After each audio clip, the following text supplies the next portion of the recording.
Ciao a tutti da Mirko, oggi vediamo l'Emax TinyHawk 2, sarà il nuovo punto di riferimento per i droni da 2 pollici? Scopriamolo insieme, intanto se volete acquistarlo il link è in descrizione. Il TinyHawk 2 arriva in questa custodia rigida che contiene tutto quello che serve, la qualità è ottima e possiamo trasportare il drone dentro uno zaino senza paura di danneggiarlo. Vediamo subito cosa troviamo al suo interno. Abbiamo il drone, 2 set di eliche, viti e stand-off di scorta, 2 batterie ed un caricatore USB. Le eliche sono delle Avan Rush a 3 pale da 2.5 pollici, il pitch è da 1.9. Come abbiamo visto ci vengono dati 2 set completi per un totale di 8 eliche. Le batterie sono delle LiPo HV1S da 450 mAh con 80C di scarica. Il caricabatterie funziona via USB e ha 6 canali indipendenti. Attenzione che questo caricabatterie è solo per LiPo HV e non si può usare con batterie normali in quanto andrete a sovraccaricarle. Passiamo ora al nostro IMAX, micro da 2,5 pollici, ideale per freestyle, e infatti come in ogni drone da freestyle le batterie sono sistemate nella parte superiore. Per quanto riguarda le batterie, queste vanno collegate entrambe in modo da ottenere una 2S in serie. Il Tiny funziona solo in questo modo, non è possibile usarlo collegando solo una batteria. Le LiPo rimangono abbastanza stabili, tuttavia sarebbe meglio bloccarle con del velcro o un pad adesivo. Se volete approfondire questo discorso vi lascio in descrizione la mia guida su come fissare le batterie al frame.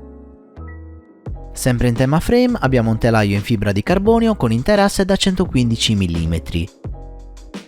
Lo spessore è di 2 mm sia per la piastra superiore che quella inferiore.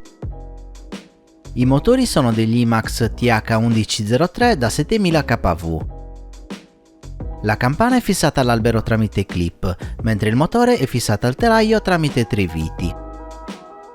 I motori al tatto sono di ottima fattura, come del resto ci si aspetta da tradizione IMAX. Ora rimuoviamo la top plate per vedere più da vicino l'elettronica di questo micro. La videocamera è una Runcam Nano 2, ho già avuto modo di provarla e sono rimasto molto soddisfatto dalla qualità, sul formato nano è una delle migliori. Per quanto riguarda la VTX abbiamo una 37 canali con supporto Smart Audio, possiamo quindi configurarla completamente tramite USD di Betaflight. Inoltre possiamo scegliere la potenza tra 25, 100 o 200 mW. L'antenna è una dipolo ed è saldata direttamente sulla scheda. Anche la VTX a sua volta è saldata tramite pin al flight controller, questo potrebbe rendere problematica un'eventuale sostituzione. Per quanto riguarda il flight controller abbiamo un F4 con gyro M+6000, è presente il chip dell'USD per visualizzare a schermo tutti i dati della telemetria come RSSI, carica della batteria eccetera. Anche gli ESC sono integrati nel flight controller e sono da 5A, più che sufficienti per far andare senza problemi i motori che monta. Per finire abbiamo la ricevente, anch'essa integrata nella scheda e compatibile con FrSky in modo D8 o D16. A mio parere anche l'antenna della ricevente andrebbe fissata con una fascetta del termo, in modo da evitare che venga tagliata dalle eliche a seguito di un crash. Molto meglio, ora l'antenna è più protetta. Il peso del Tiny è di 50 grammi esatti. Adesso avviamo Betaflight per fare il bind e dare uno sguardo alle configurazioni. Per prima cosa possiamo notare che la versione di Betaflight installata è la 4.1.0. Pur non essendo l'ultima versione disponibile è abbastanza recente e ha tutte le ultime feature più interessanti. Per questo motivo sconsiglio l'aggiornamento firmware a chi ha le prime armi, in quanto la scheda viene completamente resettata e va riconfigurata da zero. Se per voi configurare la scheda non è un problema, aggiornate tranquillamente. Vi ricordo che il target del flight controller è Matek F411 RX.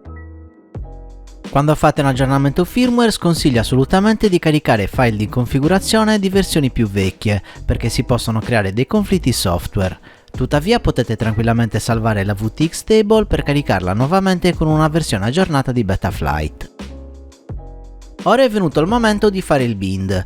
Per iniziare andiamo in configurazione e verifichiamo che sul receiver sia selezionato SPI RX Support e nel menu a tendina sotto FrSky X.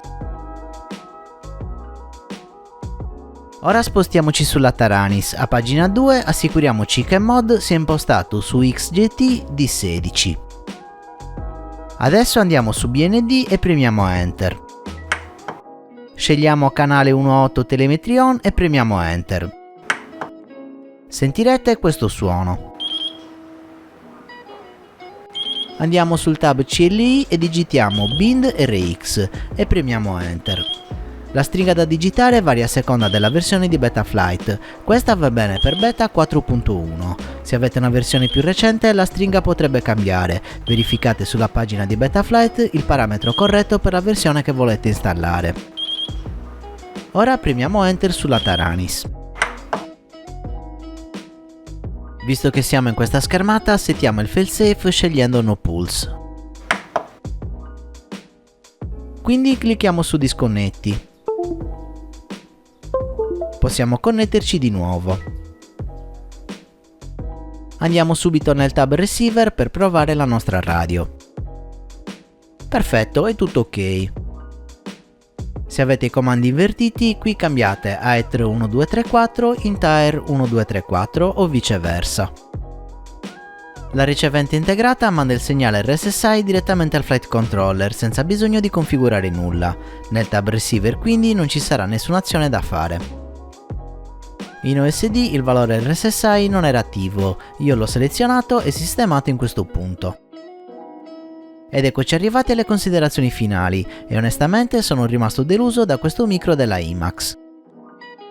Se guardiamo alle prestazioni, queste sono decisamente buone. Nei test di volo che ho fatto e che vedremo più avanti, il drone si comporta veramente bene, restituendo un ottimo feeling di volo. La Runcam ci dà un'immagine molto piacevole e la VTX da 200 mW offre una buona portata del segnale video. Anche l'antenna della ricevente, una volta sistemata meglio, rimane ben distante dal frame, evitando interferenze col carbonio. Questo aspetto è positivo e ci garantisce un segnale più stabile. Quello che non mi è piaciuto di questo micro è l'elettronica, in quanto ogni singola componente è integrata nella scheda principale.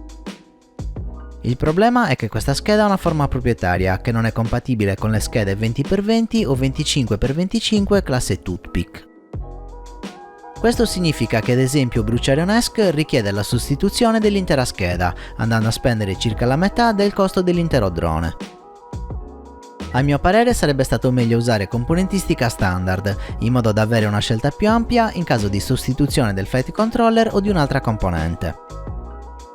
Un'altra cosa che non mi è piaciuta è il connettore per l'Illippo, visto che il drone usa batteria a 2 celle sarebbe stato più pratico mettere un connettore XT30. Detto questo, il quad vola bene e ha anche un prezzo accessibile per quello che offre. Se per voi questi difetti non sono un problema, prendetelo tranquillamente. In alternativa potete valutare altri micro come il Mobula 6 o prendere in considerazione di costruire voi un drone da 2 pollici come ho fatto io con il Neutron 2. Questa era la mia recensione dell'IMAX TinyHawk 2 Freestyle. Se vi è piaciuto il video quindi lasciatemi un mi piace, iscrivetevi al canale e attivate la campanella per non perdere i prossimi video. Se volete supportarmi vi ricordo di acquistare questo o altri prodotti attraverso i miei link. Trovate l'elenco in descrizione. Potete supportarmi anche su Patreon cliccando il link a fine video.